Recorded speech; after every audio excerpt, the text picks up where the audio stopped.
everyone, and welcome to the midway point of Great Decisions 2024. Thank you so much for coming tonight. Before we get going, I have a couple of announcements to make. As always, I would like to thank our series sponsors, which are the League of Women Voters of Manitowoc County, the Manitowoc Public Library Foundation, the Manitowoc Public Library, and the Lakeshore United Universalist Fellowship. I got it out. So a big round of applause for all our sponsors.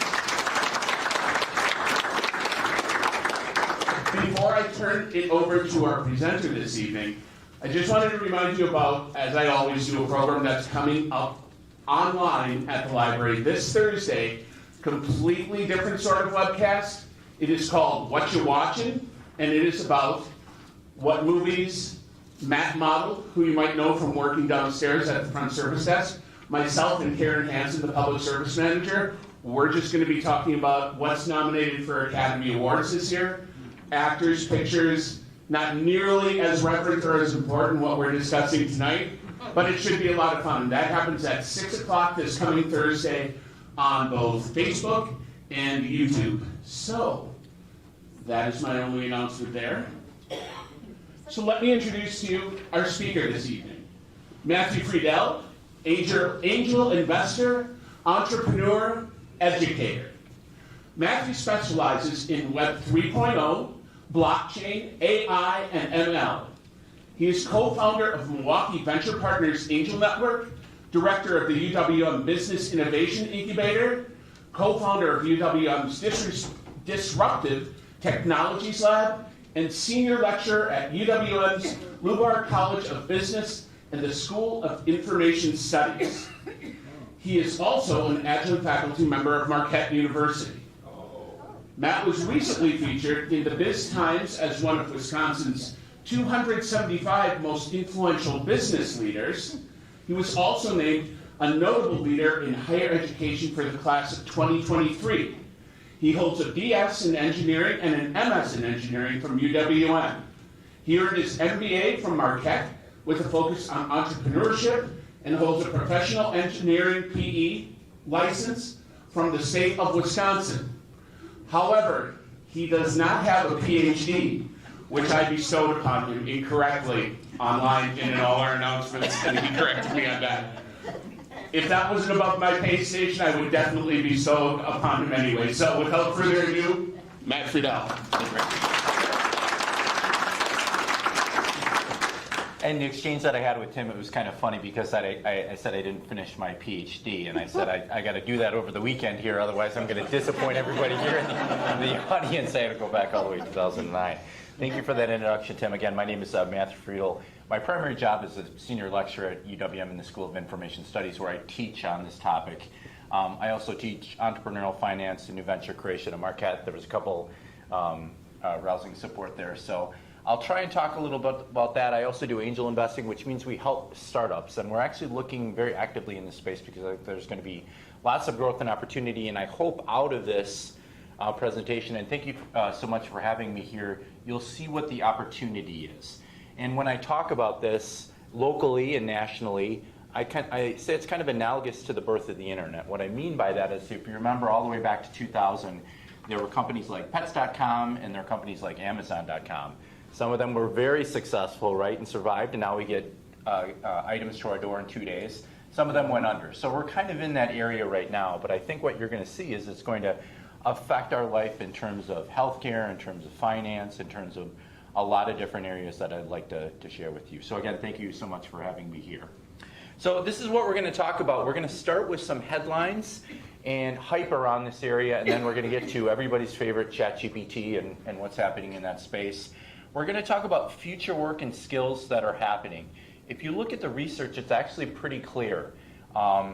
It's going to change the type of work that we do. We're going to look at what computers do really well, and we're going to look at what humans do really well, and we'll augment those two together. And I'm going to say that I think the type of work that we're going to do in the future is going to change. Some jobs will go away, some jobs will be created, and those are actually going to be very lucrative jobs, and I want to convince you of that.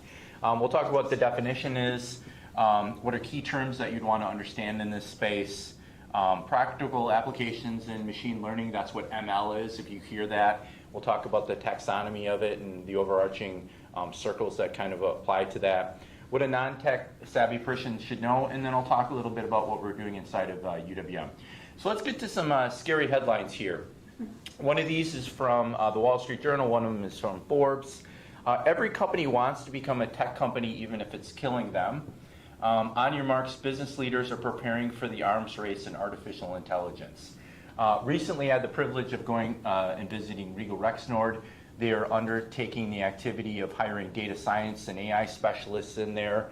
And it's a daunting task. A lot of companies have been in business for a long time, but they're not incorporating these things. So they're fearful of what it can bring.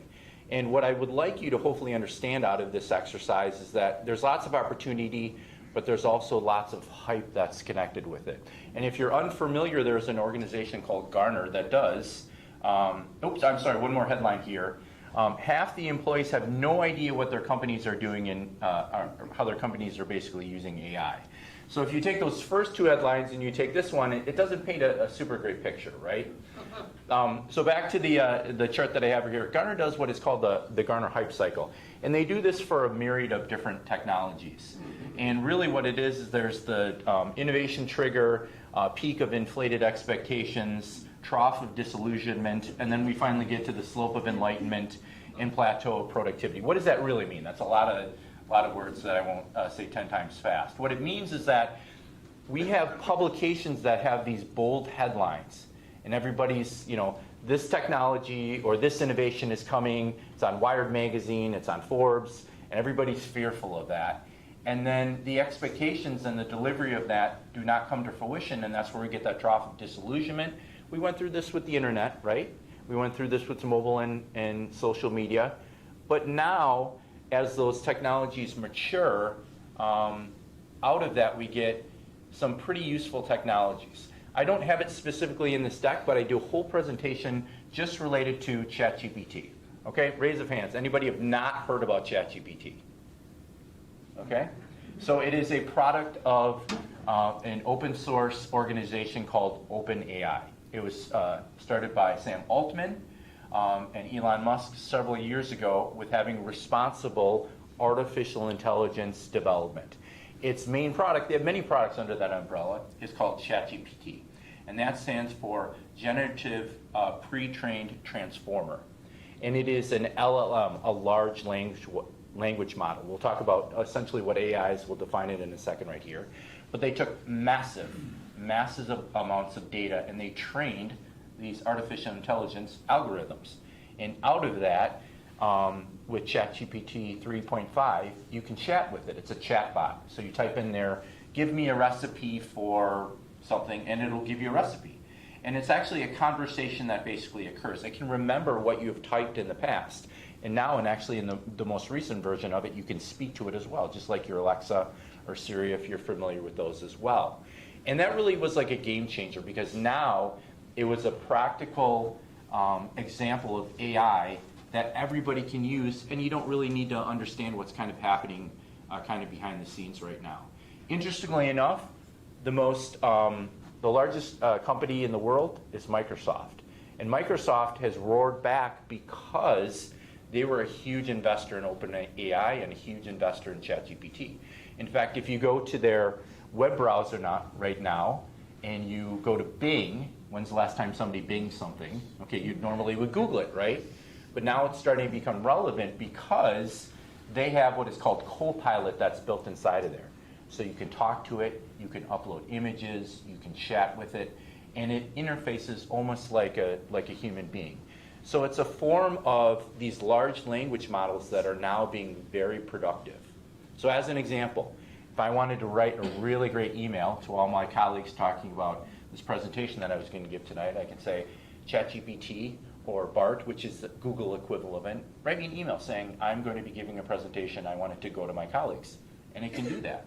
It's actually very productive. So it's going to, again, in a second, we're going to define that. It's going to augment the type of work that we do. If you have not done it, you can sign up for a ChatGPT account. It's free. You can go to Copilot, in fact, use it, and I don't think you even have to sign in. But it's going to be very transformative in the type of stuff that we're doing. And what's interesting is that if you look at the search engine volume Google dominates, and they make significant amounts of money on this. Okay, they're one of them magnificent 7 stocks that have been doing excessively well last year into this year. But their dominance at search is now at risk because rather than search, you might just do a chatbot in order to be able to find out the information that you have. So the piles of sand, the landscape with these large tech companies are basically shifting.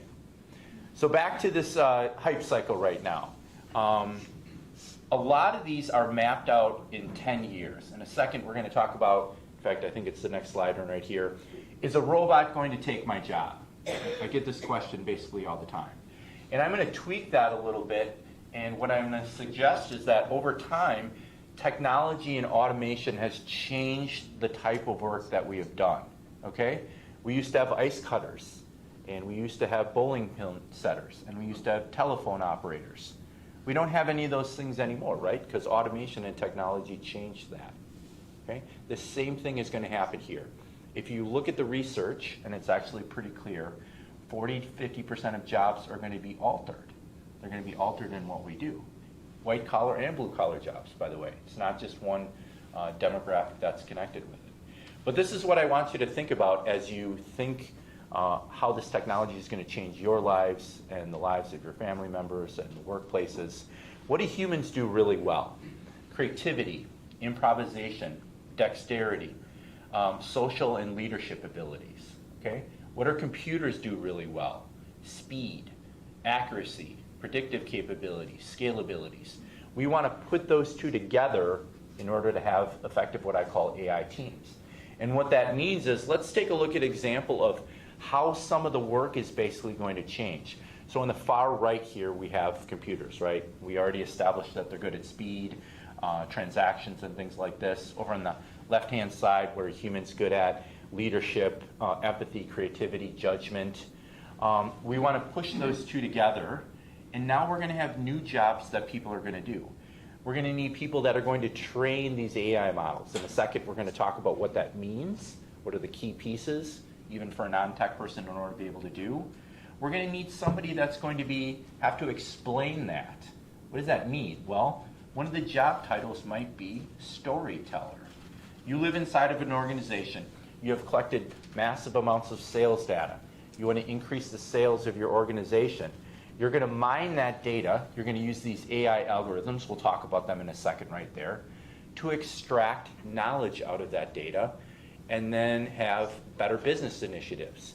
So somebody has to communicate that to management. That's a storyteller. And then somebody's going to have to maintain these models. Okay? These are programs that are going to be running that are constantly be looking at either the data that you're collecting externally or the data that you're collecting internally. Okay? Think about all the accounts that you have, Amazon, Netflix. Okay? All of that is being mined so that when you, in a second we'll talk about it, when you go into Netflix, a show pops up that you really like. Okay? Behind the scenes, that's AI. Okay? They're looking at your preferences and preferences of people that are similar to you to recommend shows to you. What would be an interesting exercise is you go into your Netflix, or any of these accounts have the same feature. Go over to your friend's house and look at what shows are recommended for them, right? It's going to be different, right? It's going to be different. I have a friend, I don't know how in the world she can like so many British murder mysteries, but that's her perspective, all right? No British murder mysteries show up in my recommendation pieces. So we're going to combine those two things together, and we're going to get new jobs out of it, but some of them are basically going to be eliminated as well. So let's just take a look at what's happening actually behind the scenes. And in this case, I'm going to use data science and artificial intelligence kind of synonymous. We will define them in a second here in a chart. But really what we're doing is we're collecting the data. We're trying to understand the problem that we're solving. Do we want a content recommendation system? Do we want a system that helps diagnose cancer? Do we want a system that helps increase the sales? And if you look over here, the reality is understanding the problem is about 30% of that piece of that pie. Then gathering the data is 20% of that. And again, think about all the accounts that you have, how much information is being collected on you on a daily basis. So half the battle, my friends, is just understanding the problem and just collecting the data. Okay? Then if you take a look at the other ones, if you're really interested, this is what I'm trying to train my students to understand. These are the roles that you're going to have. We're going to need people that are going to clean that data, look for any kind of anomalies that you might have inside of there. We're going to have feature engineering, which is what are the key pieces that we want to be able to pull out of that. And then we're going to have data scientists that are going to take a look at the machine learning algorithms, and then finally we're going to need somebody that maintains them. And if you look over on the left-hand side, that's going to be data engineers, data analysts, and then machine learning engineers. From a hardcore data science perspective, these are the type of jobs right now that are just booming. If we could take a look at further, so here I just pulled this off of the internet. Data scientist, machine learning expert, BI architect, statistician, machine learning engineers. There's going to be all of these different roles that are going to be created. Okay, so in the School of Information Studies where I live at UWM, this is what we're training people to do. This is the future work that's going to exist. And these are actually exceptionally high-paying jobs as well, if you're interested in reassessing your career here from after this presentation here. So let's talk about some definitions, and then we'll take a look at some real-world examples associated with this. So AI is the simulation of human intelligence. That's really what we're trying to do. And by the way, it's been around since the 50s. We just haven't had the computational power in order to be able to do that. Only recently has it kind of started to boom. So it can include learning and reasoning. Let's go back to that ChatGPT example. You can prompt it for something. Give me a recipe for chicken, or write me an email, or write me a poem, or write me a song, and it can do that. It can reason out of that because it's been trained on large amounts of data. So the difference is going to be that learning and reasoning. Okay, let's take a look at some characteristics of that. It can sense, it can reason, it can act, and it can adapt. In a second, we're going to talk about Tesla, self-driving autonomous vehicles. That's one of the components that's connected with it. So we're not explicitly programming something. We're feeding it large amounts of data and letting it learn off of that. And it's literally mimicked off of your own human brain. Rather than neurons, we have layers inside of our neural networks. That's really what's happening essentially behind the scenes. So it's not programmed. It's learning from all this information. And by the way, there's some downstream effects to that associated with it. Let's take a look at two characteristics that you might want to consider. So how do autonomy, and I got to say this correctly, the ability to perform a task in a complex environment without constant guidance from a user. Self-driving autonomous vehicles, right? There's various levels of it. Level number 1, you already have in your car right now, that's called cruise control. Level number 5 is where the vehicle just drives basically on itself. It's able to perform without somebody else doing that. And that's going to touch not only transportation, but think about in the manufacturing sector. If we could have smart robots that are going to have the ability to machine parts or assemble components without the guidance or training of somebody else. Okay, that's the future. How about adaptability? The ability to perform and improve performance from learning through experiences. Again, we're not training, we're feeding it massive amounts of data in order for it to be able to learn from that and then produce something basically on its own. So let's take a look at the taxonomy of it, or what are the overarching circles? I said I was going to use data science and AI kind of synonymous. There's kind of like overlapping circles that we take a look at it. So in the larger circle, if we have information studies or computer science, depending on what department you live in from a university or depending on what your research philosophy is. Inside of that, we're going to have artificial intelligence. Inside of that, we're going to have that ML. We're going to define that in a second, machine learning, where the computers are learning off of either text or images or voice or whatever that particular might be. And then inside of that is going to be deep learning. Deep learning would be the technology that's behind those self-driving autonomous vehicles, so it can make decisions real time. And then over here we have data science. And I said I was going to use those synonymously. We can do data science without any artificial intelligence. In fact, I did it in graduate school, did a regression analysis. But now if we apply the machine learning aspect, we're kind of turbocharging the opportunity that's connected. In fact, we're going to see some examples right here. So if you ever hear like data science or AI or big data all kind of mushed together, this is how they overlap together. So sometimes you can have statisticians, or sometimes you might have machine learning engineers. and they're overlapping together. One final point that I'll make that you should be aware of is, and what I tell my students is that if you go into this field or you're working in this field, you're not going to be siloed. You're going to be working on a team with a lot of diverse individuals that are inside of that. Storytellers, maintainers, data scientists, and social engineers, social scientists. And we need that because one of the parts that we spend an entire week in my class talking about just the ethics and bias components that's associated with it. So in a second, we're going to talk about how we train these models. But if you train your model on biased data, guess what you're going to get? A biased model, right? Okay. So a couple years back, Microsoft created a Twitter chatbot that you could tweet at it and it would learn from that. Well, guess what happened? People tweeted horrible things at it, and then it regurgitated that out. Okay. Now, Microsoft didn't go about producing a biased, racist chatbot. It was an unintended consequence. Okay. Nobody inside of that team, again, teams are going to be building these things, said, hey, do you think that's a good idea? Because maybe malicious people could tweet bad things at it, and then it could basically learn from that data. Okay? So I'd love to stand up here and lie and say that we're not going to have another situation where somebody's going to, with good intention, build something and then have unintended consequences, but that's what happens in technology, right? So machine learning. Machine learning is an application of artificial intelligence that provides systems the ability to automatically learn and improve from experiences with the key term without being programmed. Okay, you guys are all going to be ML experts right now because I got a really big chart up here with lots of items inside of here. There's three categories: supervised learning, unsupervised learning, and then reinforced learning. Okay, what does that mean? Supervised learning would be an example of when we know what the categories are. Okay, this is going to be image classifications. What would be an example, Matt, that you could give to me? What happens if we could better healthcare by creating an AI system where we could feed it pictures of cancerous tumors and pictures of benign tumors, lots of them, right? We're going to feed it on huge amounts of big data, okay? Then you're going to go get a scan, and we're going to feed that scan into the system, and the system is going to say, with 99% probability, that is a benign tumor or the opposite, okay? That's what we can do, and that's what's happening in the medical field right now.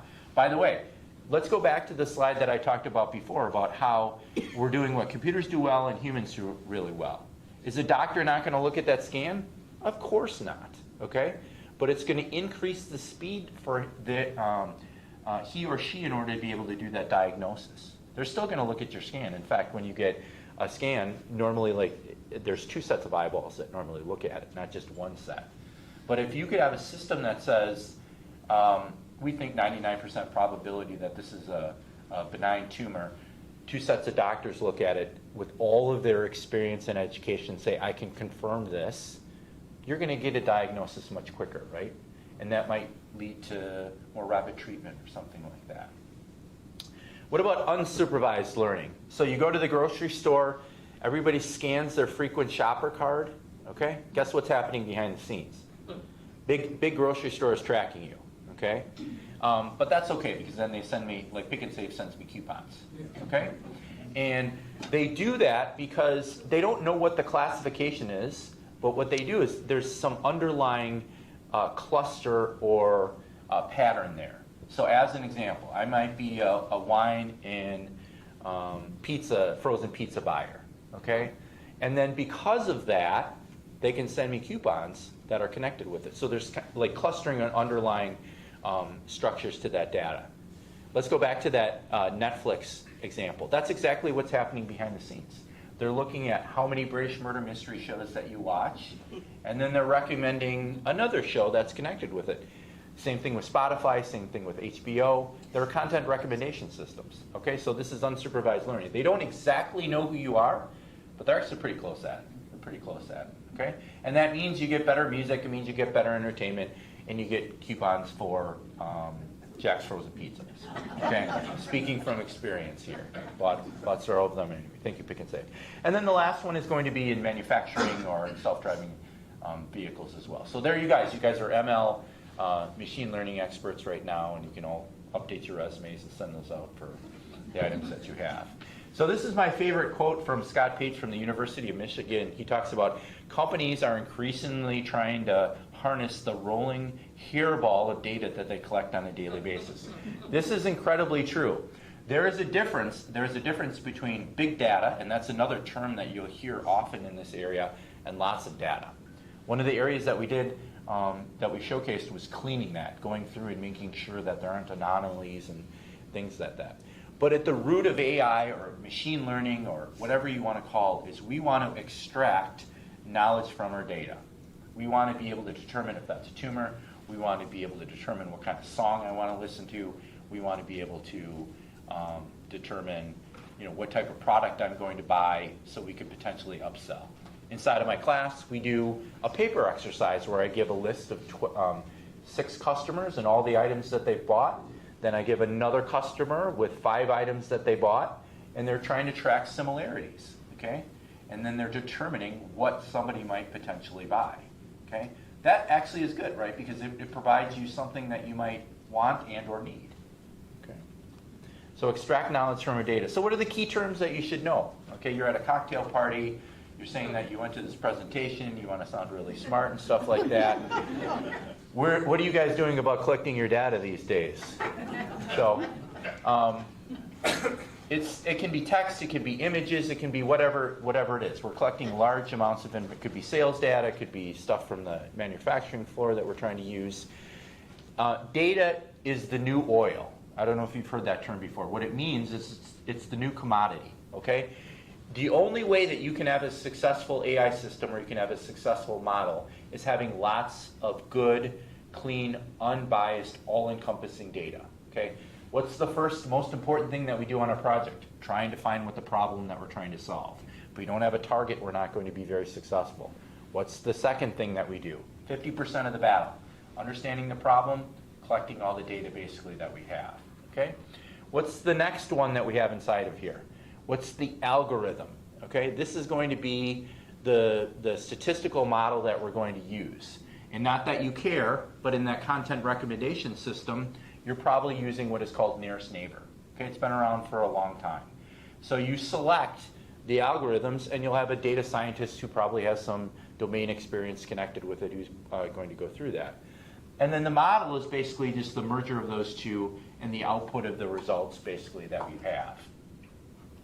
Okay, so what would be examples? So again, content recommendation systems, we talked about it from Netflix. There's machine learning that's happening behind the scenes. Healthcare is going to assist in disease diagnosis, predicting patient outcomes, identifying new drug treatments. I gave a presentation on this topic 4 years ago. I had a counterpart from the University of Madison who is doing drug research, and he was running lots of different trials in here in order to be able to find attributes that were similar to each other. It's going to be very exciting in terms of how medications and treatments are basically come to fruition.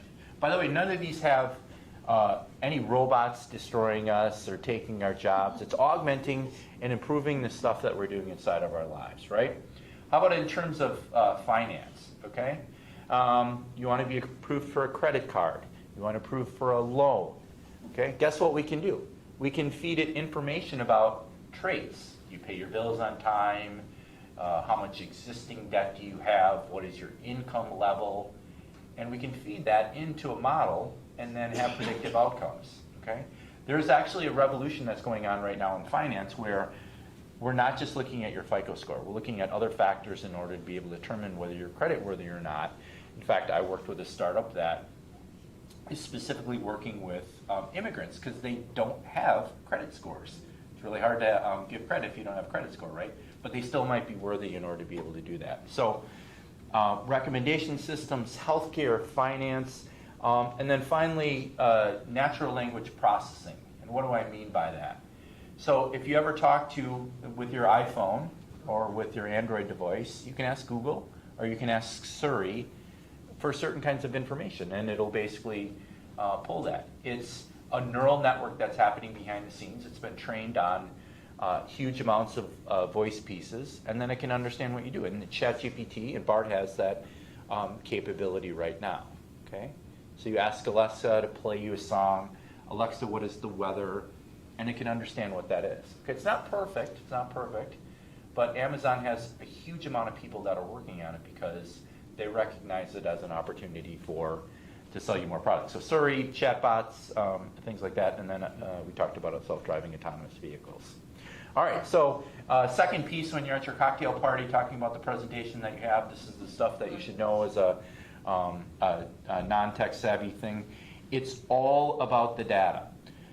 The larger the amount, the higher quality, the better the outcome that basically you're going to have, okay? And then we're going to train our model, and then the accuracy depends on the quality of the training data that we have. And the key piece is going to be, do we have unbiased and fair data?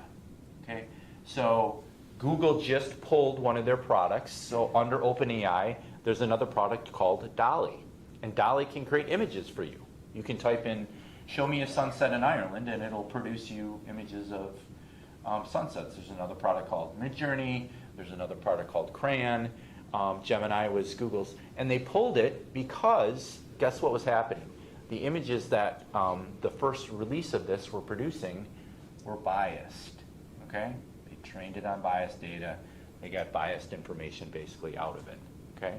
So what I hope is that every team has a social scientist on there who's saying, should we be doing this? Are we doing this ethically? Are we doing this fairly? Are we doing it with transparency?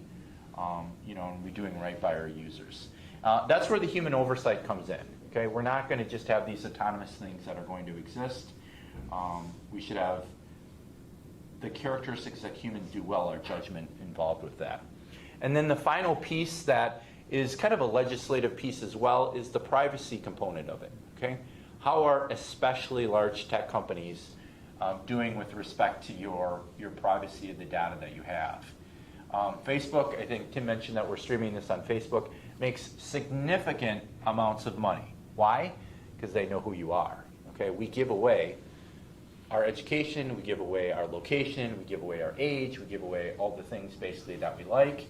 And they're very successful in advertising, much like Google is successful at ads because they can target it. So you can run Facebook ads, you can look for wine drinking, tombstone pizza eating people in Milwaukee.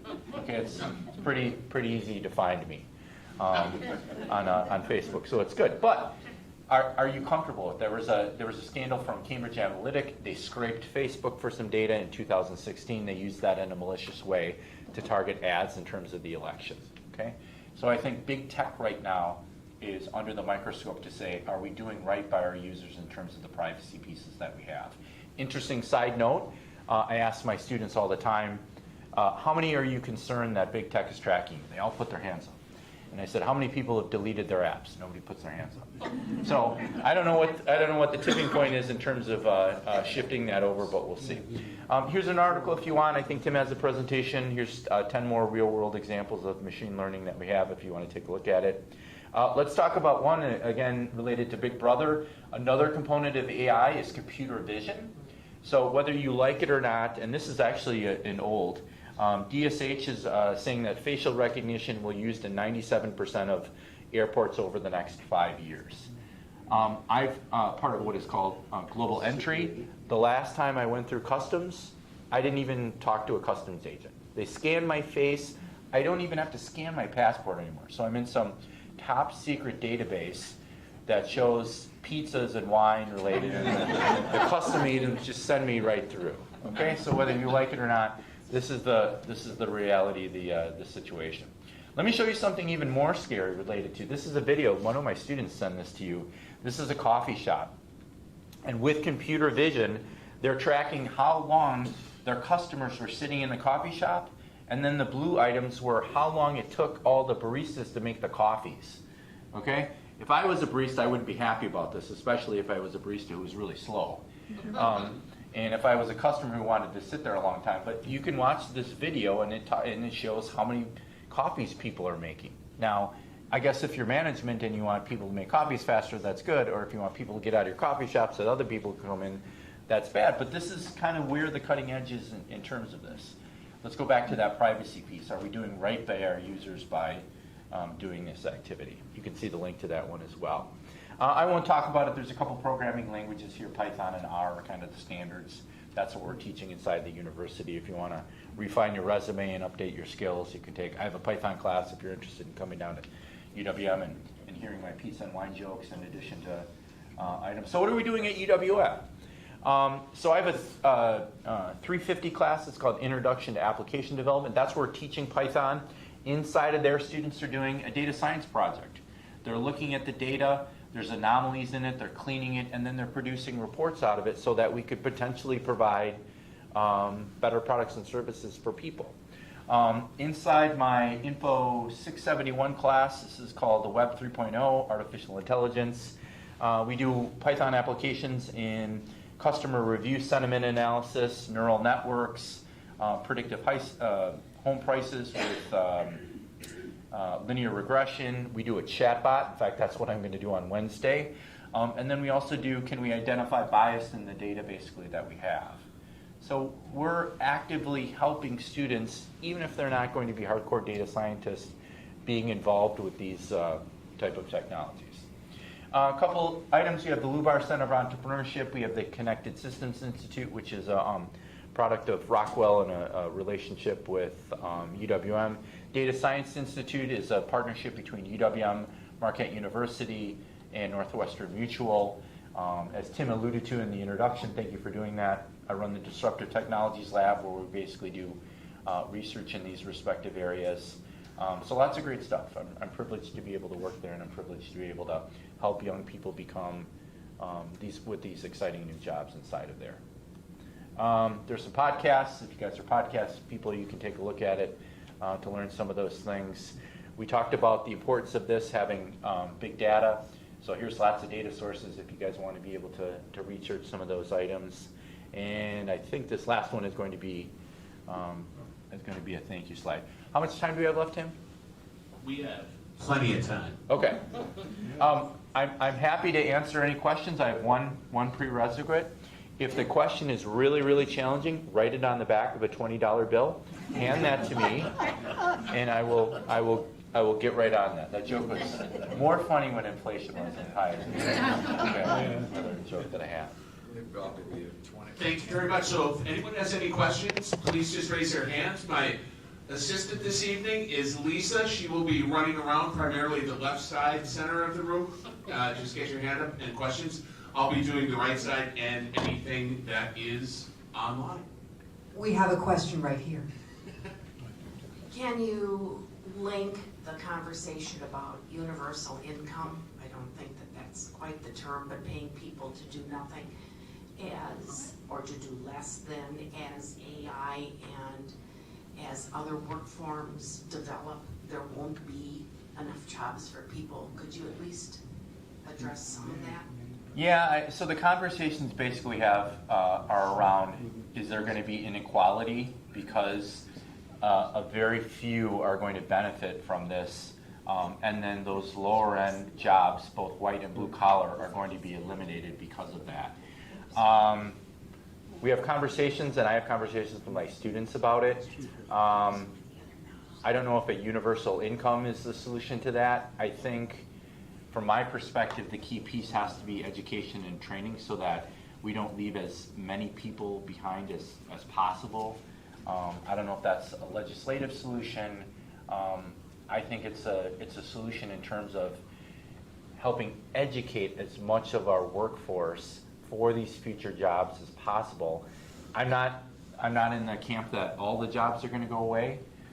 But I think a majority are going to be what are called disruptive, hence the disruptive technologies name that's connected with it. I wish there was a easy solution in terms of like universal income, but that's a legislative type issue. So my perspective is I think the first thing to solve that problem is helping educate people about what are the future jobs and how we might train them in order to be able to do that. Let me give you an example. Which is really interesting. WCTC, Waukesha Area Technical College, has 2 degree programs in this right now. They're going all in on this. Milwaukee School of Engineering, another really nice, fine private university, has a degree basically in AI. So they are tilting towards that, recognizing that this is the future. So I'd love to say that some of those ice cutting and phone operator jobs are not going to go away, but they are. And if we're not retraining our workforce, we're going to be in trouble. I do have a question from someone online. Sure.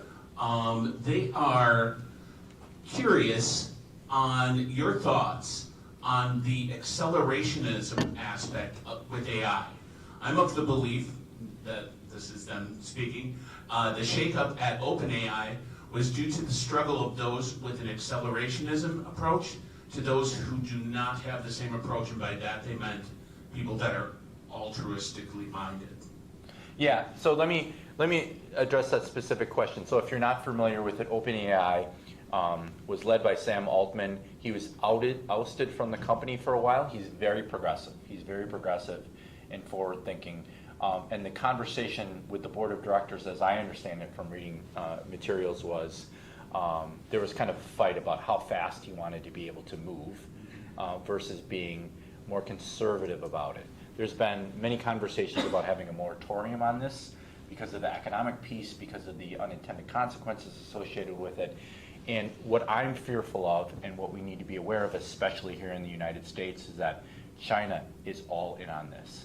So if we are not progressive about this, and I'm not saying that we shouldn't have legislation or safeguards or conversations about it, we're going to be left behind in this race to adapt this technology, and we've benefited from this significantly. I mean, one of the nice things is if you take a look at Microsoft and Apple and NVIDIA and Amazon, the Magnificent Seven, is they're reaping lots of benefits from this. And even if you just own an S&P 500 fund, you're going to get some material benefit from that. So I'm not if we bury our hands in the sand and we have a moratorium, we're going to lose. So that would be my fear about that. We'll go her and then we'll come back to you, sir. Go ahead. This is kind of a follow-up question, I guess. Are there lessons to be learned from, the globalization of the 80s and 90s that just screwed up a lot of people in the United States and in Mexico and around the world, largely because globalism was going to be the tide that lifted all boats, except that there was not a legislative or programmatic piece in place to get people the education, to buoy them through as these old jobs went away and new jobs came on. So any chance that there are people who are thinking about how we can avoid a similar, rusting of America with this? Because clearly, AI can do all kinds of things that we should enjoy. Just like I like grapes from Chile, for God's sake, right? Which are products of globalization.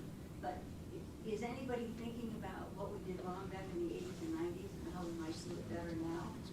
My perception, again, back to the comment about from a legislative perspective, there were interviews with Mark Zuckerberg and the TikTok CEO, and I think the challenge that we face is that, especially on the federal level, our representatives tend to be older and not as tech savvy. And if you looked at the questions that they asked, they were missing the mark. Really, they were missing the mark.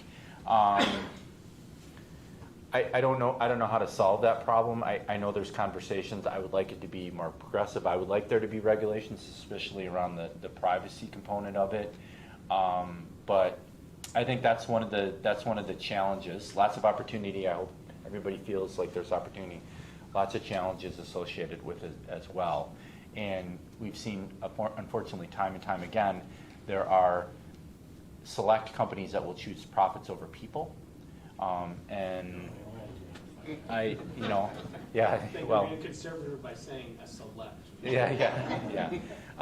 So I wish I had an easy answer for you in that situation. There's gonna be lots of positives, but there are gonna be some negatives as well. The only answer I could provide you is I'm trying to be an advocate for education and information and things like that. I can control what I can do in the classroom. I can't control what the federal government. We're not Wall Street, so we're not. Yeah, I can't control what the federal government does, certainly. So, Yes, there was a book I read, I don't know if you did, called Surveillance Capitalism. Came out maybe 2 years ago. I think Shoshana Lowenstein was the author. And she describes the fact that what we're doing now is unprecedented. And they're mining this information, they're getting it from all of us. And they're making staggering amounts of money on it. Now, it doesn't really have anything to do with AI, but it actually does.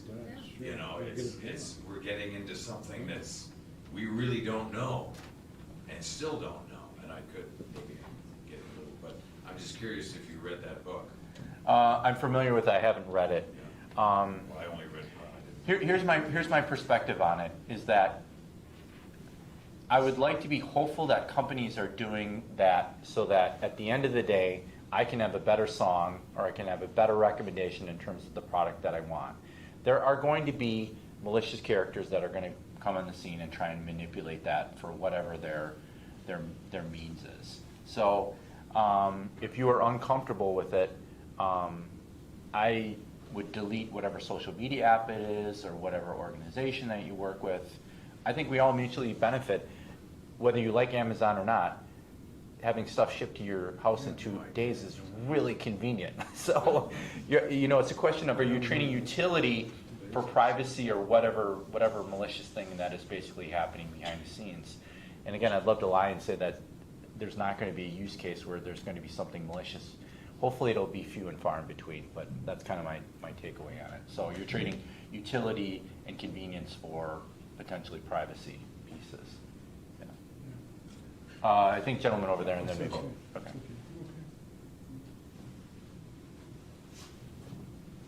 Yeah, the legal aspect of AI, because there was a case, the Supreme Court judge, an organization that tracks gifts or money that public officials receive. You know, well, this Supreme Court, his name is Clarence Thomas, right? And he wanna take. What was happening is that this organization found out gifts that millionaires or wealthy people was giving to this Supreme Court judge, and he got angry that this is my privacy. They have no right. This organization just to investigate me, who is giving me money or something like that. And he was ready to take this organization to court, you know, because he said they use AI to dig into his private affairs, so to speak. Do they have grounds to sue that this judge? I wish my father was still here. He was the lawyer in the family. He could probably answer that question. I was not familiar that there was an accusation that AI was basically used in that. I'm familiar with that case in terms of highlighting the fact that he had one of the Supreme Court justices that had received information. Whether or not he has grounds in order to sue off of that, whether there's AI or not connected with it. He said they use AI. Okay. It almost, in my opinion, almost seems immaterial because what they're doing is just exposing potentially a conflict of interest, because that's at the root of it, right? Nobody really cares if he goes on vacation. They care whether that there's influence that's connected with it. So I don't really have an opinion on it. I bet Tim was going to bring a really great lawyer in here sometime to give one of these great expectation ones, and they're going to be able to answer those. So someday, yes. Not tonight. Not tonight, yeah. Yeah, I'm farthest from a lawyer you can get. I did have another question from someone online. Sure. Before we go back to someone in the room. Yeah. Julie, well, it's a comment and a question. My son works for a communication company, and they have people quitting because they want to work at home. They also have begun training for staff that teaches them how to communicate with other human beings. Any comments on this problem in our society? I'm assuming how AI is either contributing to it or will help to alleviate it. I'm gonna try and rephrase that to make sure that I got it right. So the first part was whether or not people are going to be in office or remote. Yeah, that people were quitting because they wanted to work remotely. Okay. But also, they are bringing people on in the company to train people how to communicate with human beings again after the pandemic, I'm assuming. To reintegrate them so they don't want to isolate themselves and work at home. Okay. And the final part of it is, any comments on this problem in our society? So I'm assuming from an AI standpoint of view. That can help her. Well, let's take an overarching view on it. I think employees want to work from home. Organizations want you to be face to face. Okay. So, and that where that rubber is going to meet the road is what, how much leverage that organization has. If you're Epic in Madison, you're probably going to have all your employees back. If you're Northwestern Mutual, you're probably going to have all your employees back. Okay? If you're a smaller organization, you're probably going to negotiate, which I think makes way more sense, is to have a hybrid approach. There's a reason why we had a 5-day work week, and that is because Henry Ford looked and said, when I had people working 7 days a week, they were less productive than they were working 5 days a week. And by the way, that was purely driven by economics and the pursuit of more money. So if we look at and say we can have people on site 3 days or 2 days and a couple days at home so they can be with their dog and be just as productive and profitable, that makes sense to me. So I don't know, I think that's going to be the fight between employees. In fact, I had a conversation with somebody about that today. How that ends up, it's probably going to be the culture in the company that's going to decide it, and maybe those companies basically say, if you'd like a job, we'd like you to be here. If you don't want a job, you can stay home with your dog. So, I mean, that's the conversation that we have. Retraining human beings to have communication. In fact, I was having a conversation with the CEO. He has a lot of his people remote, and their number one complaint was lack of communication. So, and he said he buys people lunch and he brings them in, and the number one thing is, I didn't know you were working on that project. Well, sometimes when you're at somebody's cubicle and you're talking about the Packers, you learn stuff. So I don't know where that happy medium is basically going to be.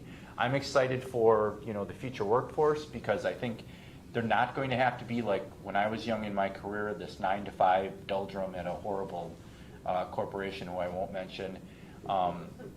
So there might be some flexibility in it. And I think at the end of the day, what I hope employers and companies value people and then value individuals. That's the greatest asset that people have. Okay, they're going to make these amazing products and things like that. And if you diminish that, I think that would be to the detriment of the company. But I think there has to be some level of face-to-face activity like this. Oh, yeah. I've just finished reading a book that deals with, the fall of a democratic capitalism in the United States. Under the New Deal and during the 50s, et cetera, they had a pretty equitable society in terms of opportunity and the distribution of opportunity and the distribution of wealth. And what happened, I'm not going to try to explain the whole book, but what happens is the government gets involved in, after Sputnik gets involved in all sorts of big research stuff, and they create computers and then they create the internet, and then they do medical, very expensive medical research. And from about the early 1980s on, the only people that really, society benefited, but in an economic way, huge corporations, as happens with every new technological thing, huge corporations are the primary beneficiaries of what we all spend our money on together. And I'm just seeing this as a wonderful opportunity to just have no economic democracy at all, and have large corporations just mine us for our data and replace us on our jobs. And I suppose they need us to be consumers.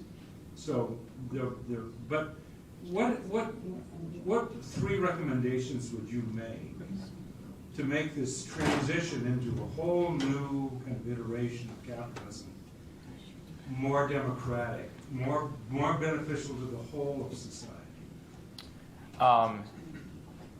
Boy, that's a tall order. I think Yeah, I'm I know. gonna just. Yeah, you'd have to write a whole book on that. I think we should just end on that, and I'm gonna go home and have a drink after I heard that.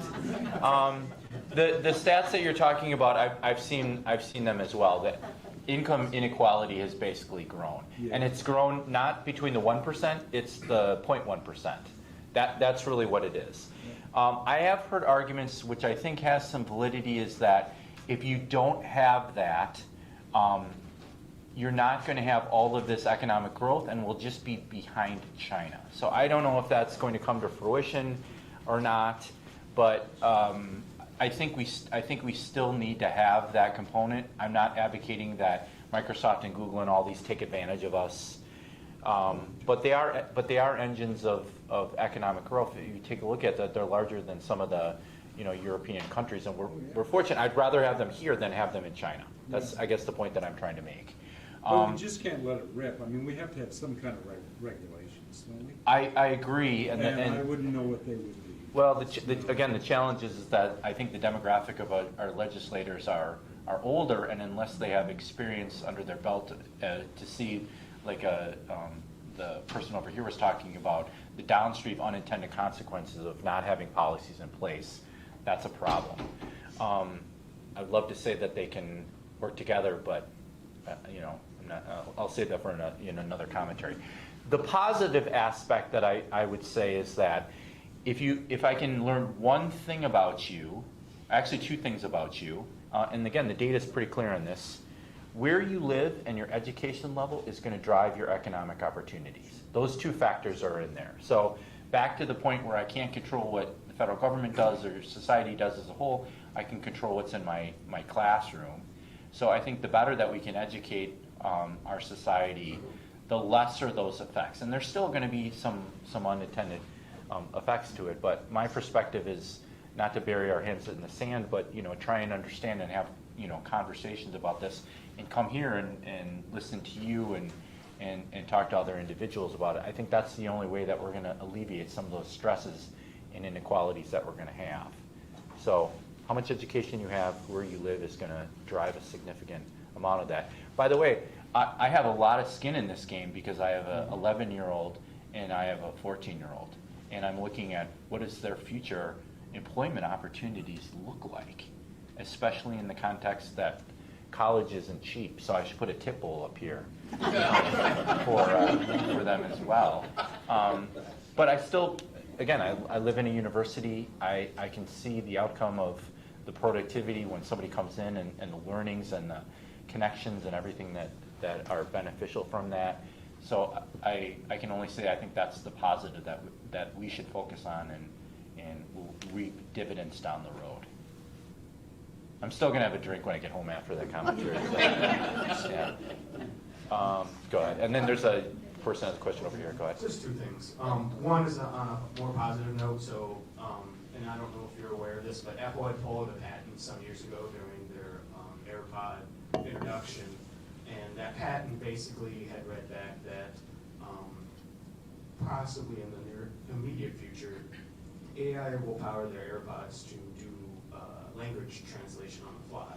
So essentially, you'll have an AirPod in your ear, and one will be in the ear of the other person you're speaking with, and the language discrepancy will almost be eliminated. So you'll almost be talking in real time. I've heard that as well, and I've seen videos connected with it.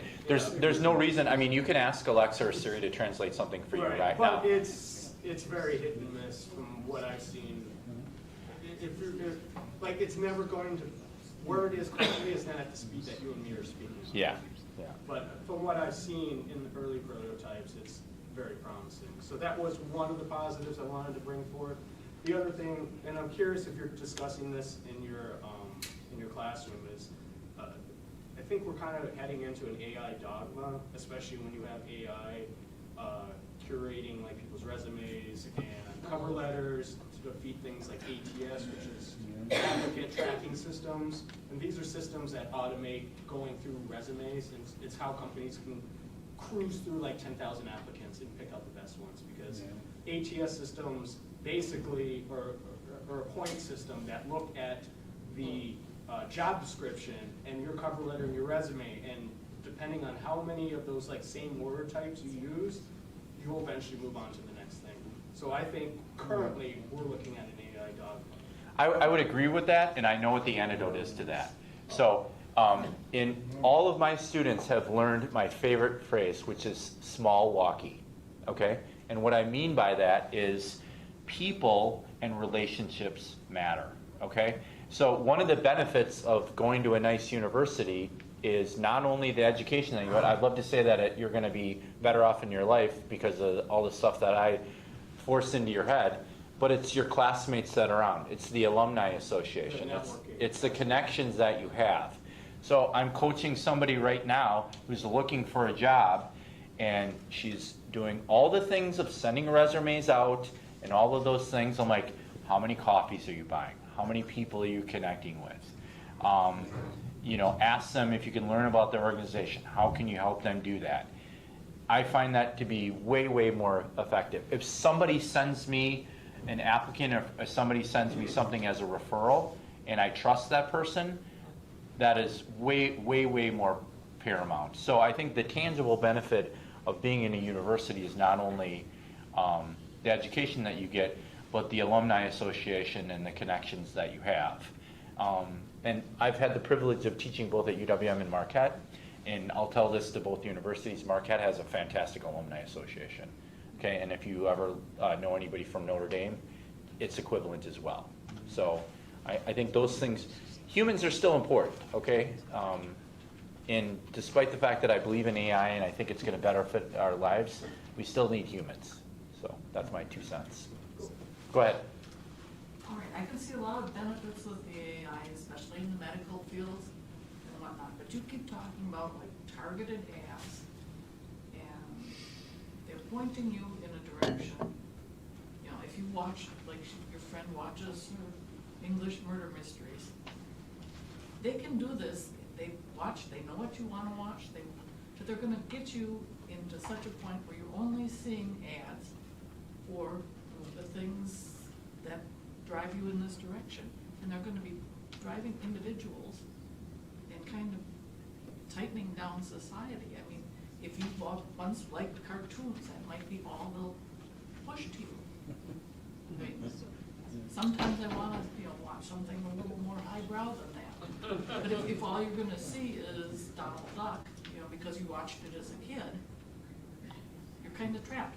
I mean, I went shopping, and I was looking online for some furniture. 2 years later, I'm still getting ads for this. I don't do anything. I haven't looked for furniture since. Yeah, there's some potential downside associated with it. My opinion, at least looking at some of the larger organizations in terms of like Spotify or Netflix or HBO, they generally do a pretty good job of that super unsupervised learning and doing it. Again, you're trading convenience for some of your privacy, and if you're uncomfortable with that, you don't have to be a Netflix member, or you don't have to be an HBO member. I don't know if that's answering your question or not. No, actually, I'm just a little worried about some of this stuff. I mean, especially, it's going through the courts right now. They're suing, that they have to allow the people to put, you can say, these are the facts. They can say, well, I don't agree with your facts, and they'll give things that are not scientifically true, but then now you have to leave it on the social media. Yeah, I think there's a European regulation. It's the GRDP. I can't remember. I think that's the acronym. California's looking at it. I think that's one positive step that we can have going forward. There's 3 pillars that are associated with it: the right to know what data they're collecting on, the right to delete, and the understanding of how the algorithms are basically being used. I wish we were, again, from a legislative perspective, more progressive on this. I guess the answer on an individual level is basically, are you trading that convenience for the assessment in your privacy? If that makes sense. So, there's a question in the back there. Go ahead. There's one over there first. Sorry. That's okay. Hi, I have a question about Minority Report. I love that movie with the eye scan selective ads of the billboards as you walk past. So, you know, pretty soon, I mean, we're being tracked, we're being eye scanned already. So it was selective ads of the billboards, and they even direct you by name because they know who you are. And they do selective ads according to your purchases because you're being tracked at Walmart. These self-checkouts, I mean, you're being tracked everywhere you go, your GPS in your car. Everybody knows everything about you. So then that's gonna get more and more where people are gonna think, well, my privacy is all, you know, out there. You can always opt out, but the way to really screw up that algorithm is they check to see where your eyes are looking, like when you're in a mall or something, like what displays look appealing to you, where do you shop, what have you bought? You screw them up. All you do is you make fake purchases. Oh, I think I'll buy this when you really hate it. And I'm gonna look at this when you really could care less. You screw up that algorithm, throw a wrench into it, just that kind of balances them, you know, kind of. What do you recommend that I buy to throw them really off? What? What would you recommend that I buy to really throw them off? Well, not pizza and not wine. Okay, but I like those things. Opposite of that. Yeah. I'll buy a salad once in a while and throw them off. All right. You guys are difficult here. Cottage cheese. Okay. One of the things that's interesting here is that the bigger context of all this is really difficult for me to pull it all together. But as you think about trading convenience for privacy, the fact is, there's no longer any place in Manitowoc where I could just go and try on a pair of shoes and buy them. Like the actual infrastructure for acquiring goods has, in person, face to face, has been diminished or practically destroyed by the convenience that so many of us have accepted. So, right, I mean, it certainly makes sense to get rid of apps and to get off of social media, which I'm so anti-tech, I've never even done any of those things. And yet, I know just by existing in the occasional, I look at an ad while I'm reading the newspaper, I buy something from Amazon, and it comes to my house. Well, they already know everything they need to know about me and will continue to get it. But there really aren't good alternatives. I mean, it's hard to go off the grid in any meaningful way. And so I'm not sure what the legislative solution should be, but there surely should be some way to provide some alternatives to a world where we get channeled, as the previous speaker said. I don't know what it is, but somebody should be thinking about that bigger picture. Yeah, so it's interesting to me because I have a very positive viewpoint of Manitowoc. I didn't realize it was a shoe desert. Can't get a pair of shoes.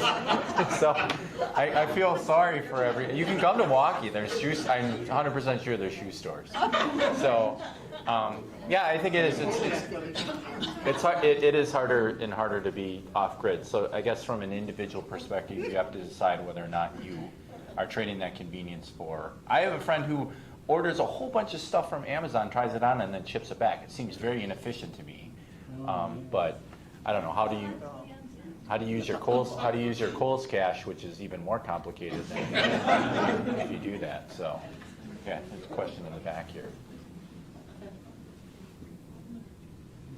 The real issue is not whether they're tracking you to sell you shoes. The real issue is it is no longer possible to know what is real.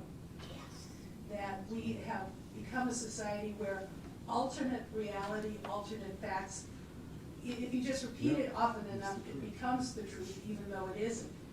And that is the real danger that I see associated with AI, is it will become very difficult for any of us looking at our computer to determine whether what we're seeing reflects reality or simply somebody's political position that they want to push us to. Any comment? All right, so interestingly, 4 years ago, the chief of police from UWM send me an email saying, can you please call me? And anytime the chief of police sends you an email saying, please call me, you want to be concerned. I'm like, I can't even imagine what this is. So it got better. So I called him. He's a really nice gentleman. He said, the FBI wants to talk to you. I'm like, oh, this is getting even much better. And what they wanted to know is, because I was in this area, they're like, okay, what are you most concerned with? And if you're not familiar with the term deep fakes, in fact, just in New Hampshire, there was a deep fake of Joe Biden in the election. I'm not making a comment either end of the spectrum, but that is going to be a concern. And either political leaders or business leaders are going to have deep fakes made of them to misinform people.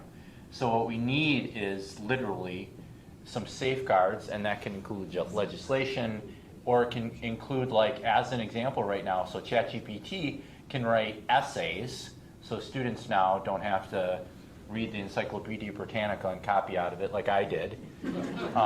They can just write it in there, but there are systems that can say, all right, is this coming from an AI-generated system? In my opinion, that's the only safeguards basically that we have, and there's going to be a deep fake of a political leader or business leader, and there's going to be unintended consequences associated with it. I'm equally as concerned, but I think we just, again, need to be aware of that possibility and educate people on that, and then, either from a legislative perspective or have other systems that can determine if that is essentially fake or not. Go ahead. I had a data question. Sure. You said, like, you have all this data coming in and they threw out something because it looked biased. But the more data you accumulate, more and more and more, it's like the more pixels in a picture, the clearer the picture. So the more data you get, the more cross-section correct view you get of everybody's bias. So that kind of diffuses it all evenly, because if you want it to be what represents humans, you're going to get miscellaneous little biases naturally anyway. So actually, biases in the algorithms or data programs are actually true and real. You can't make it sterile. You've got to have reality in there too, but the more data, the better. It makes clearer pixel pictures. I would agree, and I guess the commentary that I have is what I would warn companies or my students who work for those companies about is that if you are disenfranchising people or underrepresenting people that could be in that demographic, that's what you need to look for. There's a famous case related to LinkedIn where somebody started to type Stephanie, and it came up with a recommendation, are you looking for Steve? So that's bias in the data right there. Maybe you're really looking for Stephanie, maybe you are looking for Steve, but you don't want to sway somebody one way or the other. That's what I would basically caution you on. But again, the larger, fair, comprehensive data that you can collect, I think the better off that you're going to be. Question in the back, I think. As an educator, how do you... Hold on, please. As an educator, how do you see it affecting your job as a professor and students in the future, and like your sons, as they move through the education system, what impact is the whole AI going to have on them as well as yourself and any educator? Well, I think one of the positive parts that I didn't talk about in my presentation, I think, is that we can have customized education now. So one of the biggest challenges, and I see this a lot in upskilling or reskilling, so you can have 4-year credentialed people out in industry, and the shelf life of their education has already shrunk because a lot of these systems basically have come on. And there's a lot of things like LinkedIn Learning I use quite often. Inside it used to be, I can't remember what the name of it was beforehand, but you could take a skills assessment, and then off of that, the AI can say, you should probably look at this and should look at this. And I think not only the modes that you learn, but the content that you do as well is going to be much more customizable to those individuals.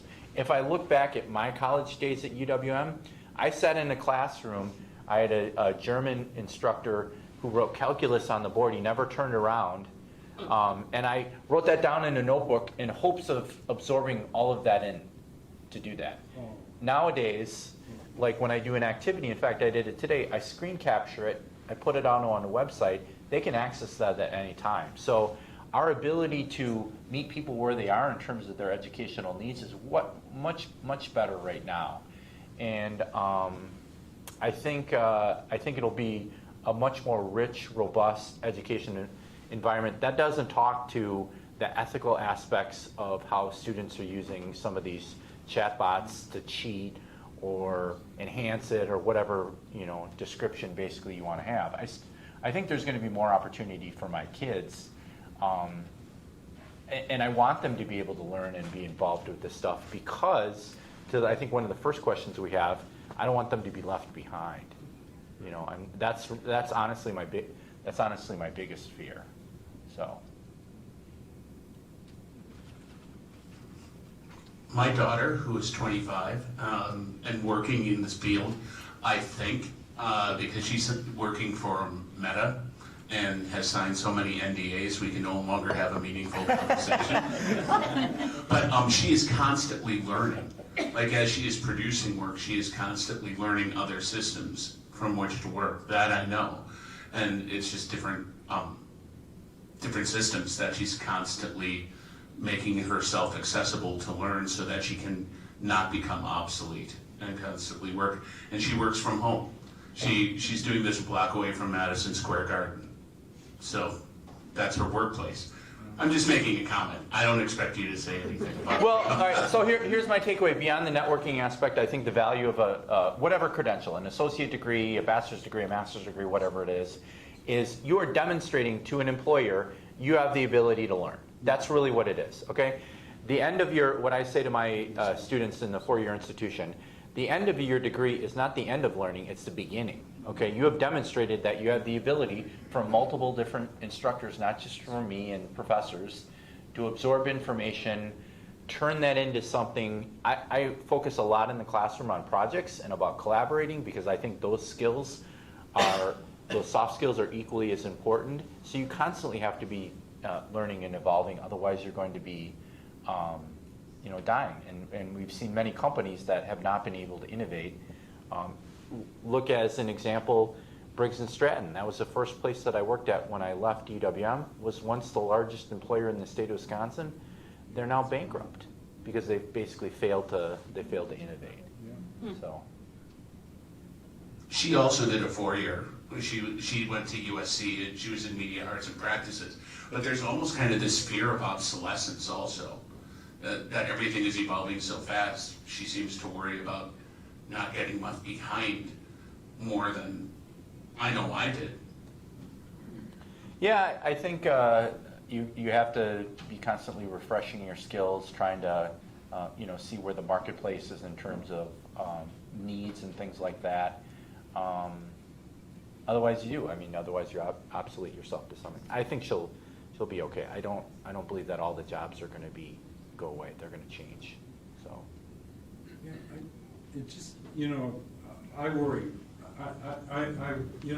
We're talking about people who are really on the way to an elitist place in the economy and the society. But we have to worry more and more and more about the kids that can't read and they can't do math and they don't want it. They don't want it. I mean, we really. I mean, I have people in my own family who are, in their mid-teens and almost dysfunctional still.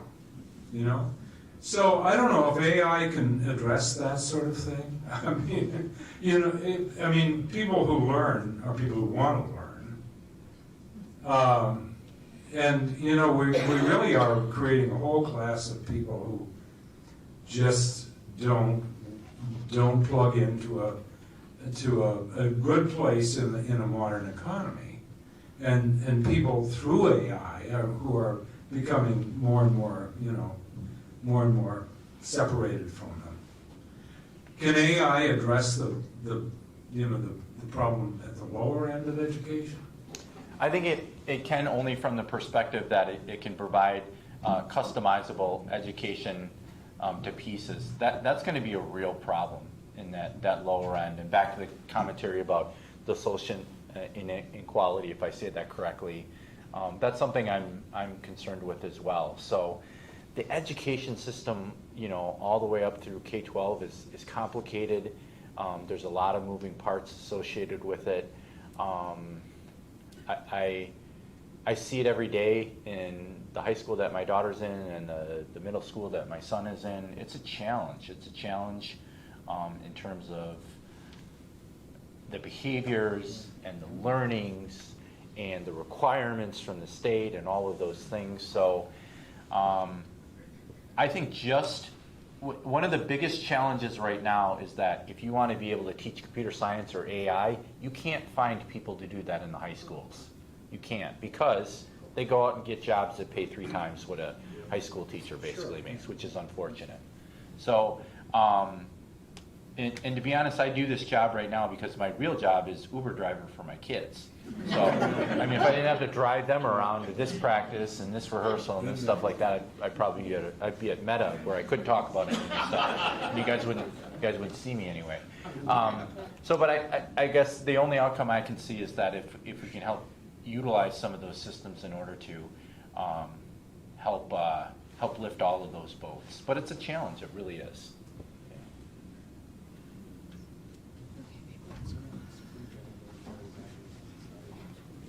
I'm wondering if there, at the federal government level, if there's any, is there any agency that kind of regulates or envisions or sees some of the problems that might be abusive in the system and, does something about it, or how is that? I think there's multiple agencies. How effective they are in trying to regulate that. There's the SEC and FTC. Thank you. I'm not as familiar with it in terms of them being proactive about those things. So I don't have a really solid answer for you in that situation. So how are we doing on time here? We have about 10 more minutes if anyone has questions or comments. Okay. If we don't, Another question in the back here. I'm asking because I have to go shoe shopping after this. well, you can go to Rogan's. I mean, we got Rogan's if you need to find Are you going to go grocery shopping at a self-checkout? I'm sorry, what's that? Are you going to go grocery shopping at a self-checkout? An AI checkout? Yeah, then they're gonna scam me up. That's what I was gonna, people are worried about like losing their jobs because there's all these self-checkouts. Like at Walmart, it's like there's only 1 or 2 human people checking you out now if you choose them. Otherwise, you get used to the self-checkouts. But and I was like, where did all those other Walmart employees go? They're still hovering around because they are doing constant corrections and fix-ups of all those self-checkouts that are goofing up. Putting all the little red blinking lights thinking, that one didn't scan it correctly, that one double dipped me, this one's not taking my payment, this one's not scanned. They are doing corrections so fast. But the thing is, they need to be trained how to do the fix-ups, because there's new employees that say, oh, I haven't been trained on how to fix these yet. So there needs to be time during the day to train those employees. It used to be human, normal people to fix the AI scanners now. Yeah, the only positive, if you're an antisocial person and don't like to talk to people, the self-checkouts are godsend if you want to have to interact with human beings. But I agree. I mean, it's gonna change the type of work that we do. If you go to like even a fast food place right now, it used to go to a register and then you used to have a static menu. Now they have dynamic kiosk boards. Or I went through McDonald's the other day because I was out of wine and pizza, and they asked if I was going to order from the app, and I'm like, no, can't I just tell you what I want? This is how the drive-thru works, right? And I'm like, I don't know if I was in the wrong spot or something like that, but it helps streamline that process, and then McDonald's is tracking that data. So I mean, I've seen the use cases that are associated with it, but it also provides you an opportunity for them to be more dynamic. So as an example, with those self-serving kiosks, which rather than just a static menu board, if it's a hot day, they can show you a picture of an ice cream cone with their machine that doesn't work. So I think it's going to change the type of work we're doing, and those people that have to troubleshoot have to have different skill sets, right? They have to be able to problem solve. They have to listen to me complain. That in and of itself is like half the battle. So it's gonna change the type of work that we're going to do. I think you're going to see more and more of that. So. Interestingly, Dollar General and Family Dollar just announced that they're going to be eliminating self-checkout. Really? Yeah. Okay. So I don't know if that's going to start a trend or anything, but that's one place that's getting rid of it. I didn't either. Dollar General and who else? Family Dollar, Okay. I've been hearing that self-checkouts. because of self-checkout. They're not gonna do away from the app though, I assume. No. I don't know. That I don't know. It wasn't on the, it was just a short story, short blurb I read. Any questions anymore? Otherwise, let's bring this to an end and a big round of applause. Thank you. Appreciate it.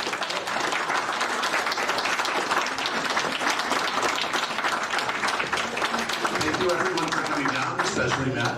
And we hope to see you next week when we'll be talking about NATO's future. So, another very bright, happy topic. So thank you so much for coming down. Have a great night, everyone. Those are you.